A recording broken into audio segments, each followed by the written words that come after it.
There's a photograph that doesn't exist in any presidential library. It was never meant to be seen. Taken in 1952, it shows a young George Herbert Walker Bush standing in front of a modest wooden structure in Midland, Texas, shaking hands with men whose names would never appear in history books, but whose fortunes would reshape America. Behind them, barely visible in the dust-hazed background, stands something that looks like just another oil derrick. But if you knew where to look, if you understood what you were really seeing, you'd recognize it as the foundation of an empire built on secrets, calculated risks, and a network of power that would eventually place 2 presidents in the White House. This isn't the story they tell in the official biographies. This is about the places they never wanted you to see, the deals made behind closed doors, and the truth about how one family turned West Texas oil into political dynasty while leaving behind a trail of abandoned properties, broken partnerships, and questions that still haven't been answered. The Bush family's Texas story begins with a lie. Not a malicious one, maybe, but a carefully crafted narrative that obscured as much as it revealed. When George H.W. Bush arrived in Odessa, Texas in 1948, driving a red Studebaker packed with everything he and Barbara owned, the official story was simple. Yale graduate seeking fortune in oil country, the American dream playing out against a backdrop of derricks and determination. But that version leaves out the most important part. Bush wasn't arriving as some scrappy entrepreneur with nothing but ambition. He carried with him connections that most Texas oilmen would kill for. A trust fund his father Prescott had established, and most crucially, access to East Coast capital that could turn West Texas dirt into liquid gold. The modest house they moved into on East 7th Street in Odessa was real enough, shared with a mother-daughter prostitution team who worked the other side of the duplex. That detail made it into the family lore because it was colorful, humanizing, proof that even the son of a Wall Street banker had to rough it. What didn't make it into the stories was the web of financial arrangements already being woven before Bush ever set foot in Texas. Prescott Bush, George's father, was no ordinary banker. As a managing partner at Brown Brothers Harriman, one of Wall Street's most powerful private investment banks, he sat at the center of an intricate network connecting American capital to global resources. When his son headed to Texas, he didn't go alone financially. The money that would fund George's early ventures came from a carefully assembled group of investors that included family friends from Greenwich, Connecticut, old Yale connections, and people who understood that Texas oil in the post-war boom wasn't just an investment, it was a license to print money. Neil Mallon, a family friend who ran Dresser Industries, gave Bush his first job in the oil equipment business. It seemed like nepotism, and it was, but it was also strategic. Dresser Industries wasn't just an oil equipment company. It was a key player in the infrastructure that would define American energy dominance for the next 3 decades.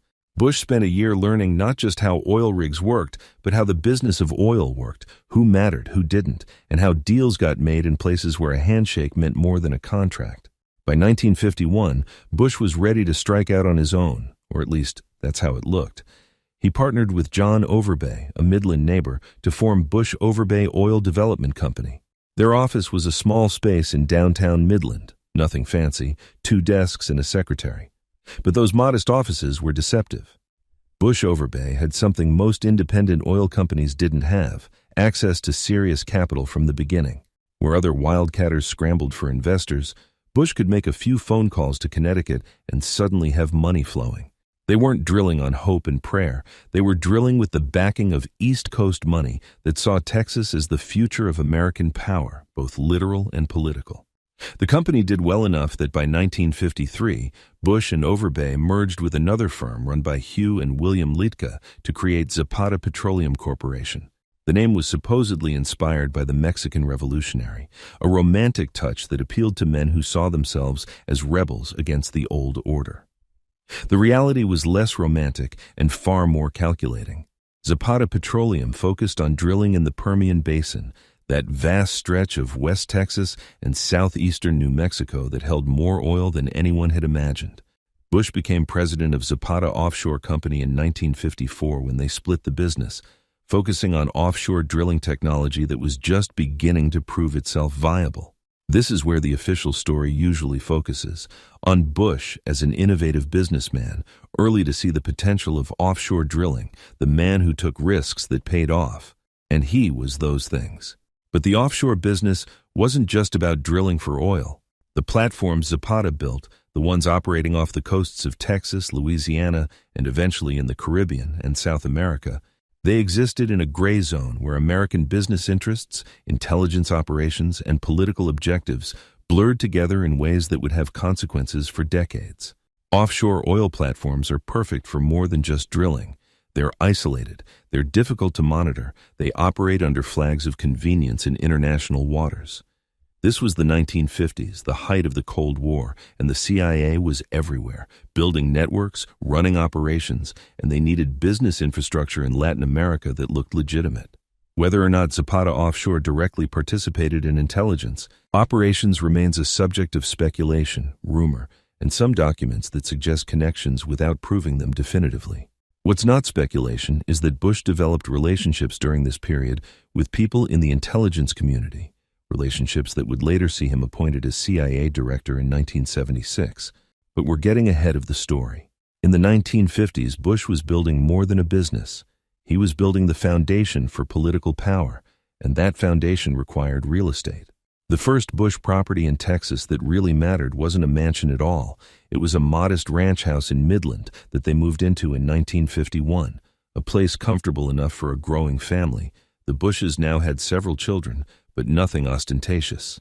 Midland in the 1950s was a particular kind of place, a boomtown where oilmen made and lost fortunes with dizzying speed, where the rich lived in nice houses but not palatial estates, and where being too flashy marked you as either an outsider or a fool.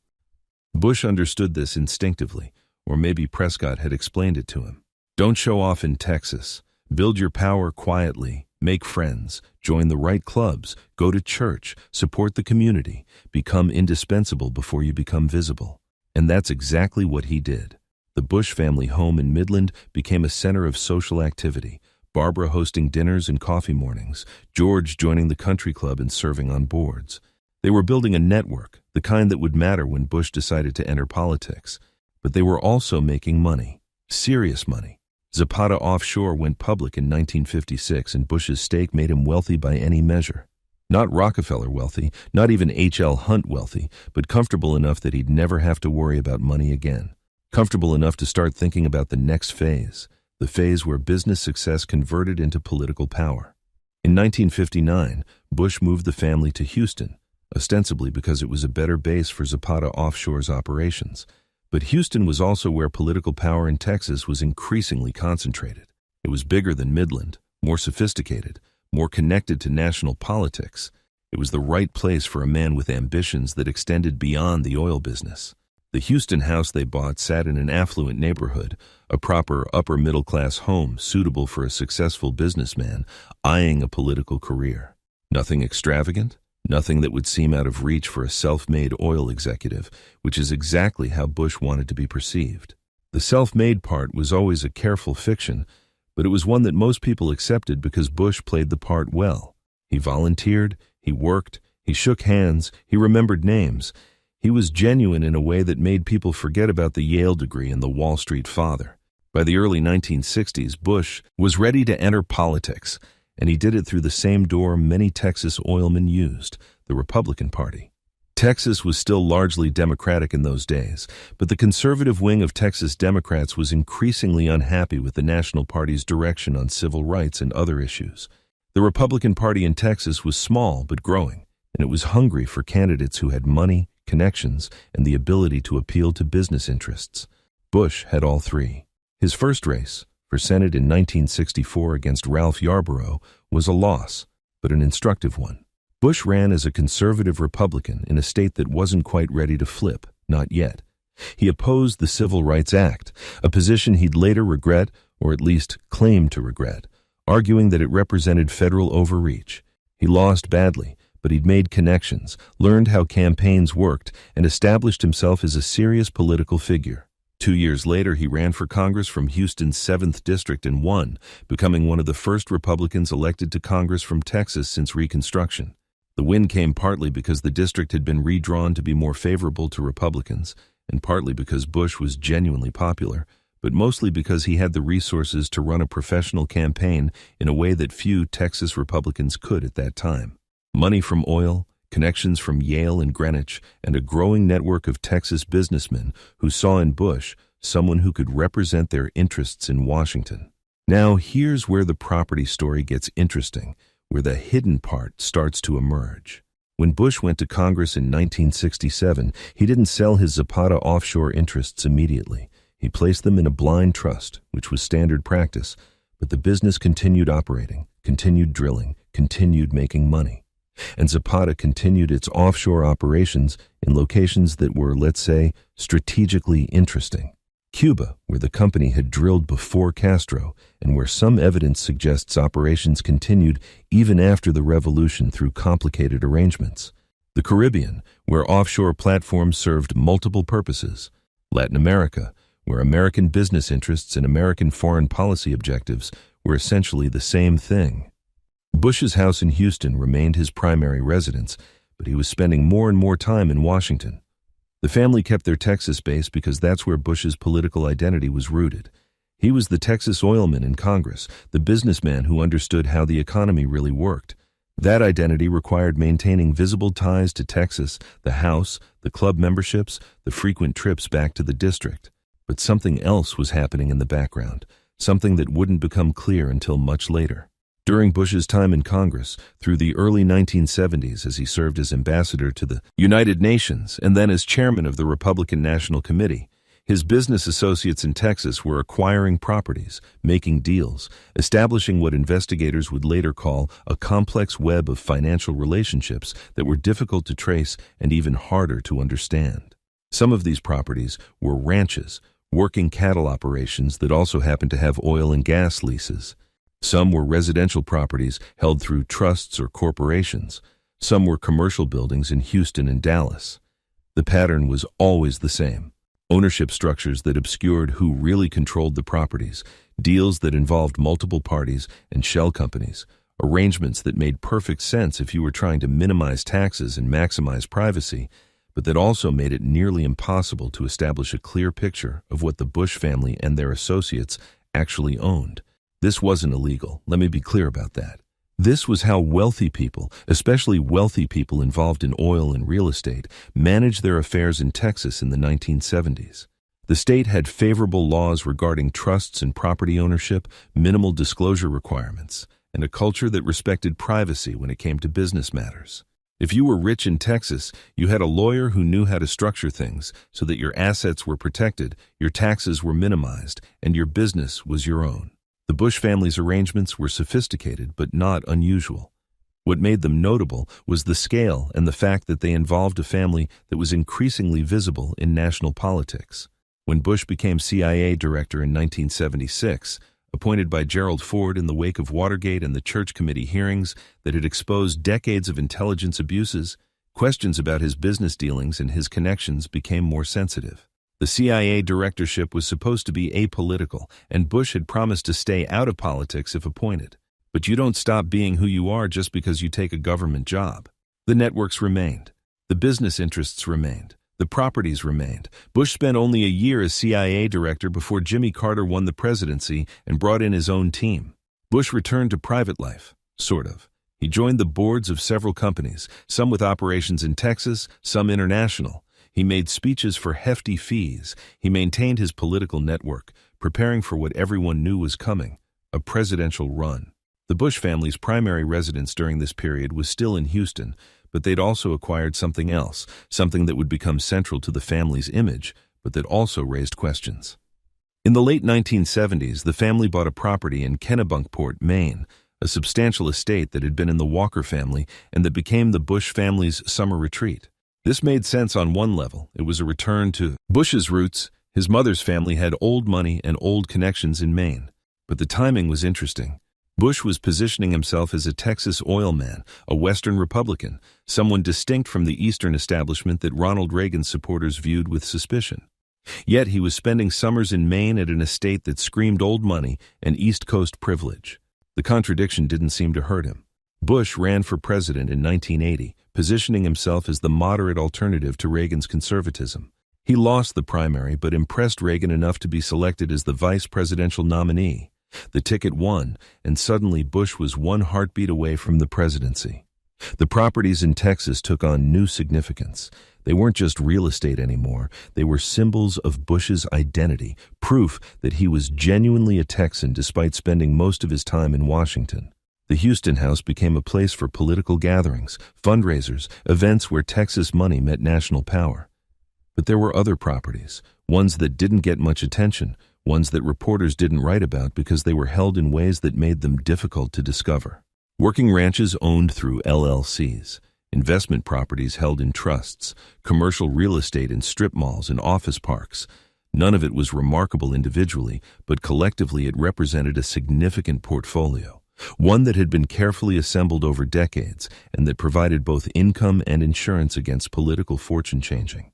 During the vice presidency, something else began to happen. The Bush family was expanding, and with that expansion came more properties, more connections, more complexity. George W. Bush, the eldest son, had spent years bouncing between business ventures, some successful, most not, before settling in Midland to try his own hand in the oil business. He formed Arbusto Energy in 1977, funded partly by family money and partly by investors his father helped connect him with. The company struggled, renamed itself Bush Exploration, and continued to struggle. Junior, as some called him, didn't have his father's talent for business, or maybe he just didn't have the same connections, or maybe the timing was wrong. The oil business in the early 1980s was booming and then crashing, and small independent operators were getting crushed. Bush's company merged with Spectrum 7 in 1984, and when that failed, it was absorbed by Harken Energy in 1986. George W. Bush walked away from each failure with enough money to stay comfortable, his stake converted to stock or positions that preserved his wealth even as the companies collapsed. This became a pattern, one that critics would point to later. Bush family members starting businesses, the businesses struggling or failing, but the Bush family members somehow always landing safely with their fortunes intact. Jeb Bush, another son, had moved to Florida and was building his own business career in real estate and development. He married into a Mexican family, learned Spanish, and positioned himself for a political career in a state that was growing rapidly and that would become a crucial swing state. The Bush network was expanding geographically, spreading from Texas to Maine to Florida, establishing footholds in states that mattered politically. Each brother, each family member, acquired properties, made investments, built relationships. The family was becoming a dynasty, though they didn't like that word. Dynasties were what existed in Europe, not in democratic America. But the patterns were dynastic, wealth begetting political power, begetting more wealth, connections reinforcing connections, properties and businesses that served both financial and political purposes. When Bush became president in 1989, the Texas properties became even more significant. A president needs a Western White House, a retreat that's not the formal grounds of Camp David, but something more personal, more connected to his identity. Bush didn't have a ranch, not yet. The Kennebunkport estate filled that role during his presidency, but it was Maine, not Texas. For a president who'd built his political career on being a Texas oilman, that was a problem, if only symbolically. The solution came after his presidency. In the early 1990s, after losing to Bill Clinton in 1992, Bush and Barbara began spending more time at a property near Houston, but the focus shifted to smaller retreats, quieter places. Bush was out of politics, or so everyone thought, content to serve on boards, make speeches, and enjoy retirement. But the Bush family wasn't done with politics, not even close. George W. Bush won the governorship of Texas in 1994, defeating Ann Richards in a campaign that showcased both his family's connections and his own political skills. He'd learned from his father's mistakes, positioning himself as a compassionate conservative, someone who could appeal to moderate voters while maintaining conservative credentials. He governed from Austin, but his real home, the place that would define his political identity, was a ranch he'd bought near Crawford, Texas in 1999. The Crawford Ranch was perfect, politically and symbolically. It was working ranch, or at least it looked like one, with cattle and cedar and that rough Texas landscape that played well on television. Bush would spend weekends there during his governorship and later during his presidency, clearing brush, hosting world leaders for barbecues, performing the role of Texas rancher president in a way that his father, with his Maine estate, never quite managed. But the Crawford Ranch was also a carefully constructed image. Bush had bought it specifically for political purposes, according to some accounts. understanding that a presidential candidate needed a ranch the way a chef needs a kitchen. It was real, but it was also a prop, a stage set for the performance of authenticity. The ranch cost about $1.3 million when Bush bought it, a significant amount but not outrageous for 1,600 acres in that area. Where the money came from is interesting. Bush had made a fortune when the Texas Rangers baseball team was sold in 1998. He'd been a managing partner of the ownership group that bought the team in 1989, investing $606,000 of his own money. When the team sold, his share was worth nearly $15 million. That's a spectacular return on investment, the kind that raises questions about how exactly it happened. The answer involves Texas taxpayers financing a new stadium for the Rangers, a deal that Bush helped negotiate while the team's value increased. Critics called it corporate welfare, using public money to increase private wealth. Supporters said it was smart economic development, bringing jobs and revenue to Arlington. Both were probably right. But the point is that Bush's ranch, his Western White House, was purchased with money that came from a deal where his political connections and his business interests aligned perfectly, where being George Bush's son opened doors that stayed closed for most people. When George W. Bush won the presidency in 2000, in that disputed election that came down to Florida and hanging chads and Supreme Court decisions, the Crawford Ranch became famous. Bush would spend a total of 490 days there during his 8 years as president, about a year and a half of his presidency conducted from a ranch in Texas. The ranch wasn't just a retreat, it was a political statement. This was a president who wasn't part of the Washington elite, who preferred clearing brush to Georgetown cocktail parties, who represented a different kind of republicanism. The ranch was shown on television constantly, Bush in jeans and a work shirt, the image of a regular guy who just happened to be the most powerful person in the world. But the reality, as always with the Bush family, was more complicated. The ranch was surrounded by security, equipped with sophisticated communications equipment, essentially a military command post disguised as a working ranch. And it was one property among many that the Bush family controlled, directly or indirectly, in Texas and elsewhere. During the George W. Bush presidency, questions began to surface about the full extent of the Bush family's property holdings and business connections. Investigative journalists started mapping out the network, trying to understand how wealth flowed through the family, who owned what, and how business interests might influence policy. What they found was a maze. Properties held in trusts, business dealings involving shell corporations, investments that passed through multiple intermediaries. None of it was illegal, but all of it was opaque. The Bush family maintained that they'd followed all disclosure requirements, that there was no conflict of interest, that the president's decisions were based on national interest, not personal profit. And legally, they were probably right. But the perception was different. The perception was that here was a family that had used political power to accumulate wealth, and wealth to accumulate more political power, in a cycle that had been running for 3 generations. The Iraq War changed everything. When Bush decided to invade Iraq in 2003 on the basis of weapons of mass destruction that turned out not to exist, the questions about Bush family connections to oil became impossible to ignore. Iraq has the world's 5th largest proven oil reserves. The Bush family fortune had been built on oil. Bush's vice president, Dick Cheney, had been CEO of Halliburton, a massive oil services company. The connections were too obvious to dismiss. Critics charged that the war was really about controlling Iraqi oil, about ensuring American access to resources, about making the Middle East safe for American energy companies. The administration denied it, insisted the war was about terrorism and weapons and democracy. But the contracts that went to American companies during the Reconstruction, the billions of dollars flowing to oil services companies, the opening of Iraqi oil fields to foreign investment for the first time in decades, it all suggested that whatever else the war was about, it was definitely also about oil. And the Bush family's history in Texas oil gave those accusations weight that they might not have had with a different president. Back in Texas, the Crawford Ranch remained Bush's retreat throughout his presidency, but other properties were changing hands. The Bush family's real estate portfolio was being restructured, assets moved, arrangements changed. Some of this was normal estate planning, wealthy families reorganizing their holdings for tax and inheritance purposes. Some of it may have been about reducing visibility, making it harder to track who owned what.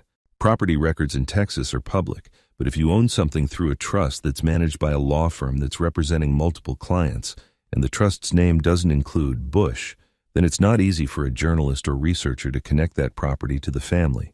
This isn't unique to the Bushes. It's how wealthy people in Texas and elsewhere manage their affairs. But it does mean that any accounting of what the Bush family actually owned in Texas during this period is necessarily incomplete. We know about the Crawford Ranch because it was public, famous, part of the presidential image. We know about the Houston house because Bush used it for political purposes. But what about the other properties? The ranches and offices and investment parcels held through entities designed specifically to obscure ownership. Those remain largely hidden, not because of any conspiracy, but because of the perfectly legal structures that wealthy people used to maintain privacy. The financial crisis of 2008 hit as Bush's presidency was ending, and while the full implications for the Bush family's wealth aren't public, it's reasonable to assume they were affected like most wealthy Americans with significant investment portfolios.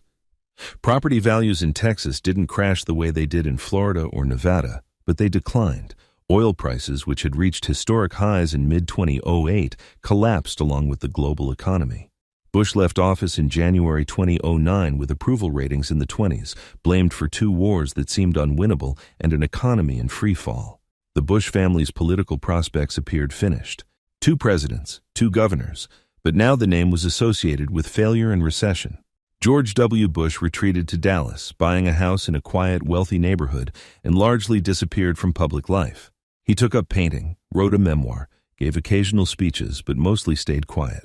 The Crawford Ranch, that symbol of his presidency, became just a ranch again, a private retreat where former President Bush could ride his mountain bike and clear brush away from cameras.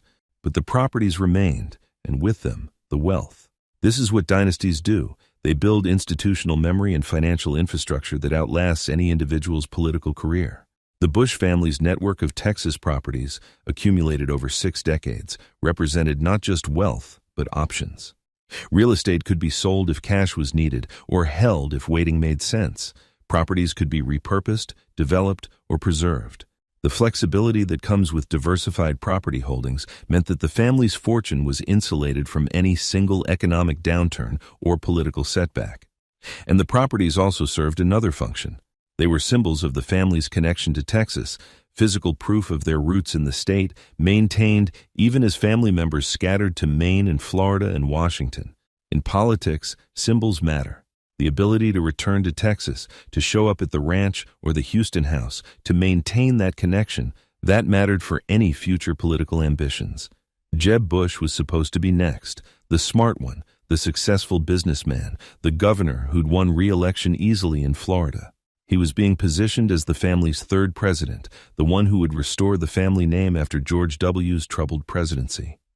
But 2016 didn't go according to plan. Donald Trump, the reality TV star and New York real estate developer, demolished Jeb in the Republican primaries, mocking him as low energy, attacking the Bush family's Iraq War decision, rejecting the entire establishment Republican approach that the Bushes represented. It was humiliating and decisive. The Bush family's 6-decade journey from Midland to the White House appeared to have reached its end, not with dignity but with mockery and defeat. The Trump presidency that followed represented a repudiation of everything the Bushes had built in the Republican Party, a hostile takeover by forces that saw the Bush family as emblematic of a failed establishment. Through all of this, the properties remained. George H.W. Bush died in 2018, and Barbara had died earlier that same year. Their deaths marked the end of an era, the couple that had arrived in Odessa in 1948 and built an empire now gone. Their estates were settled privately, as estates of wealthy families are, with assets distributed according to plans that had been in place for years. Some properties were sold, others transferred to the next generation. The public got glimpses through obituaries and memorial coverage, references to the Houston house and the main estate, but the full scope of the family's holdings remained private. That's their right, of course, but it also means that the complete story of the Bush family's Texas properties, the full map of what they owned and how it contributed to their wealth and power, that story can't be fully told because key pieces remain hidden behind legal structures designed specifically to prevent that telling. George W. Bush's Crawford Ranch is still owned by the family, as far as public records show, though Bush and Laura spend most of their time at their Dallas home now. The ranch served its purpose, politically and personally, and now it's just a private retreat, occasionally mentioned in news stories when Bush hosts a gathering or makes a rare public appearance. It's worth more now than when he bought it, both because land values have increased and because having been the Western White House adds cachet. If the family ever sells it, that history will command a premium. But there's no indication they plan to sell, and why would they? For the Bush family, properties aren't just investments, they're anchors, physical manifestations of identity and history. The ranch represents George W.'s presidency the way the Houston house represents George H.W.'s oil career. You don't sell your history, you preserve it, maintain it, and pass it on. The oil business that started everything, that brought George H.W. Bush to Texas in the first place, has changed dramatically since 1948. The independent wildcatters are mostly gone, consolidated into larger companies, or driven out by low prices. The Permian Basin where Bush and his partners drilled is still producing, more than ever actually, thanks to fracking technology that's unlocked reserves that were inaccessible in the 1950s. But it's different now, more corporate, less personal. The era when a man with connections and capital could start a company and strike it rich, that era is largely over. The Bush family's oil money came at the right time, in the post-war boom when Texas oil meant American energy independence and global power. That money, invested wisely and protected carefully, has sustained the family through political careers and beyond. But what about the ruin that was promised in the title? Where's the collapse, the scandal, the dark ending? The truth is less dramatic than the word suggests, but perhaps more interesting. The Bush family's ruin isn't a single catastrophic failure, but a slow fade from political relevance, a recognition that the kind of power they wielded is increasingly anachronistic in modern American politics. The careful construction of a political dynasty built on oil money and East Coast connections and Texas grit has been dismantled not by scandal or economic collapse, but by changing political winds that no amount of money or property could prevent. Trump's hostile takeover of the Republican Party destroyed the Bush family's carefully cultivated political network. The younger generation of Bushes shows little interest in politics. George P. Bush, Jeb's son, lost his race for Texas Attorney General in 2022, defeated in the Republican primary by a Trump-backed candidate. The family that produced 2 presidents and 2 governors in 3 generations appears unlikely to produce another. That's not ruin in the traditional sense. It's simply the end of a particular kind of political dynasty, one that required not just money and connections, but a political environment that no longer exists. The properties remain, though. The houses and ranches and investment parcels, the physical infrastructure of wealth that the family spent 6 decades accumulating.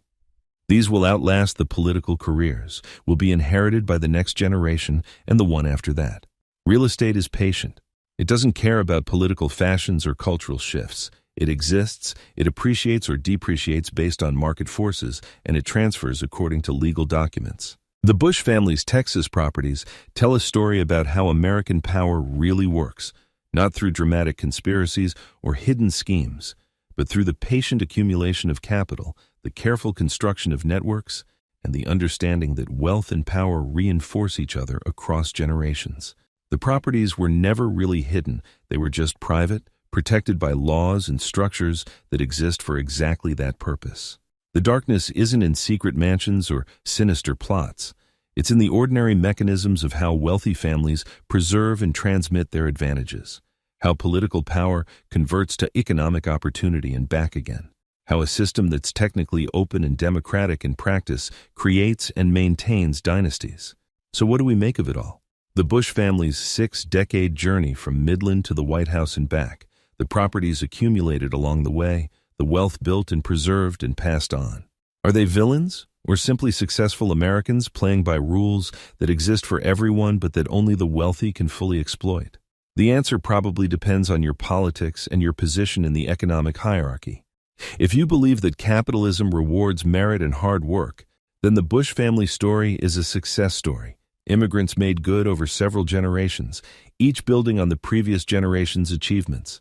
If you believe that American democracy is being corrupted by wealthy dynasties that perpetuate inequality, then the Bush family represents exactly what's wrong with the system, a family that used inherited wealth and connections to accumulate political power, then used that political power to protect and increase their wealth. The reality, as always, is more complex than either simple narrative. The Bush family did work hard, did take risks, did build businesses that succeeded more often than they failed. But they also had advantages that most Americans can't imagine: access to capital and connections that opened doors before they even knocked. They followed the law, but also used every legal means to minimize transparency and maximize privacy. They presented themselves as ordinary Texans while living lives that were anything but ordinary. And the properties, those houses and ranches scattered across Texas, they were both real and symbolic. Actual places where the family lived and worked, but also carefully constructed props in a political narrative about identity and authenticity. The Crawford Ranch is the perfect emblem of this duality. It's a real ranch with real cattle and real cedar trees. George W. Bush really did spend time there, really did clear brush and ride bikes, but it was also bought for political purposes, designed to present an image used as a stage set for presenting a particular version of Bush to voters and to history. Both things are true simultaneously. The ranch is authentic and artificial, genuine and calculated. And that's true of the entire Bush family's relationship with Texas, genuine in the sense that they really did build businesses and lives there, artificial in the sense that those businesses and lives were always constructed with an awareness of how they'd play politically. What happened to all the other properties, the ones that weren't famous like Crawford, the ones held in trusts and LLCs, the investments in parcels and buildings that made up the full portfolio? Most remain in the family, managed by the same law firms and financial advisors that have served the Bushes for decades. Some have been sold quietly, without fanfare, to raise cash or simplify estates. Some have appreciated dramatically as Texas has grown and land values have increased. Some sit empty or underutilized, held because selling them would trigger tax consequences, or because the family simply doesn't need the money. This is how generational wealth works in America. It doesn't evaporate, even when political fortunes decline. It persists, protected by legal structures, managed by professionals, transferred according to plans designed to minimize taxes and maximize preservation. The story of the Bush family's Texas properties is ultimately a story about American capitalism, American democracy, and the relationship between the two. It's about how wealth concentrates across generations despite estate taxes and political changes. It's about how political power and economic power are intertwined in ways that are technically legal, but that create systemic advantages that most Americans can never access. It's about privacy and transparency, about what wealthy families can keep hidden and what they're forced to reveal. It's about Texas, a state that's always balanced big personalities against bigger money, where fortunes have been made and lost on oil and land for more than a century. And it's about one family's journey through that landscape, from the dusty streets of Odessa to the White House and back, accumulating properties along the way that represented success, identity, and insurance against political misfortune. The darkest part of the story isn't scandal or corruption in the traditional sense. It's the realization that everything happened according to rules and laws, that the system worked exactly as designed, and that the result is a family whose wealth and advantages persist across generations, despite political setbacks and economic changes. The properties they own, visible and hidden, represent the physical manifestation of how American capitalism creates and perpetuates inequality. They followed the rules, but the rules are written by and for people like them. People with lawyers who know how to structure trusts, with accountants who know how to minimize taxes, with connections that open doors. That's not a conspiracy, it's just how the system works. And understanding that, seeing how wealth converts to power and power protects wealth, that's the real story behind the Bush family's Texas mansions and ranches and investment properties. George H.W. Bush's journey from that red Studebaker arriving in Odessa to the presidency and beyond took 60 years and created a fortune estimated at the time of his death to be worth tens of millions of dollars. Possibly much more, depending on how you value properties and investments held in private trusts. That fortune was built on oil, on property, on connections, and on a political career that spanned decades. It was sustained through market crashes and political defeats. And it continues, managed by the next generation, invested in new ventures, protected by the same legal structures that have always worked. The properties in Texas, famous and obscure, are part of that fortune, symbols of where the family came from and what they built. They're also reminders that in America, the distance between a duplex shared with prostitutes and the presidency is traversable if you start with enough advantages and play your cards right. The question that haunts this story, the one that doesn't have a clean answer, is whether any of this matters. Does it matter that wealthy families use legal structures to hide the full extent of their holdings? Does it matter that political dynasties persist despite America's democratic ideals? Does it matter that the Bush family properties in Texas represent not just real estate, but the physical infrastructure of generational wealth and power? You could argue it doesn't, that the Bush family earned their success, that they followed the rules, that their story is exceptional but not illegitimate. You could argue it does matter enormously, that democracy can't function when wealthy families accumulate power across generations. That transparency is essential, that hidden properties and obscured ownership structures undermine accountability. Both arguments have merit, and neither is likely to convince someone who's already chosen a side. What's inarguable is that the Bush family's Texas properties exist, continue to exist, and will continue to exist regardless of political fortunes. Real estate is patient. Oil money, invested wisely, compounds across generations. The careful construction of a political dynasty may have ended with Trump's victory and the changing Republican Party, but the economic infrastructure that supported that dynasty remains intact. The houses and ranches, the investments and holdings, the wealth carefully accumulated and protected over 6 decades. These don't disappear just because the political project has stalled. They persist, managed and maintained, waiting for whatever comes next. Maybe another Bush will enter politics in 20 years when the political environment shifts again. Maybe the family will retreat entirely into business and philanthropy, managing their wealth privately without seeking public office. Either way, the properties will be there, silent witnesses to a story about American power that's more complex and more ordinary than we usually acknowledge. In the end, the Bush family's Texas story is about choices and consequences, about advantages and how they're used, about wealth and power and the mechanisms that preserve both across generations. The properties scattered across Texas, some famous, some hidden, some barely remembered, they're the physical residue of 60 years of building and accumulating and protecting. They're worth millions, possibly tens of millions, possibly more, the exact amount obscured by the same privacy structures that have always worked for wealthy families. And they're symbols of something larger, the way American capitalism creates dynasties despite our democratic ideals, the way wealth concentrates despite our belief in opportunity, the way power perpetuates itself despite our faith in equality. That's the dark story, if there is one, not hidden mansions or secret conspiracies, but the ordinary operations of a system that produces extraordinary inequality while insisting that anyone can make it with hard work and determination. The Bush family did work hard.